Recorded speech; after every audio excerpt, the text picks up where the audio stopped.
తమిళ super star Vijay కథానాయకుడిగా రూపొందించిన జననాయగన్ చిత్రం విడుదలపై మరోసారి నీలి నీడలు కమ్ముకున్నాయి. ఈ సినిమాకు మొదట యుఏ సర్టిఫికేట్ ఇవ్వాలని హైకోర్టు సింగిల్ బెంచ్ ఆదేశించింది. అయితే వెంటనే సెన్సార్ బోర్డు సభ్యుడు డివిజన్ బెంచ్ ను ఆశ్రయించారు.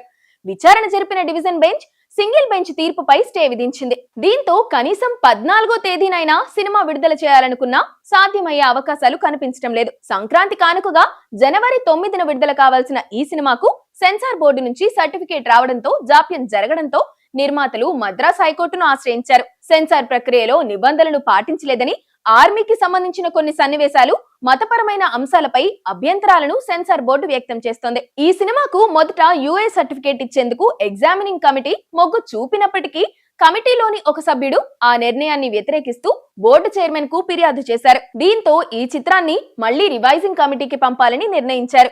ఈ జాప్యం వల్ల తమకు కోట్లాది రూపాయల నష్టం వాటిల్లుతుందని నిర్మాతలు ఆందోళన వ్యక్తం చేస్తున్నారు.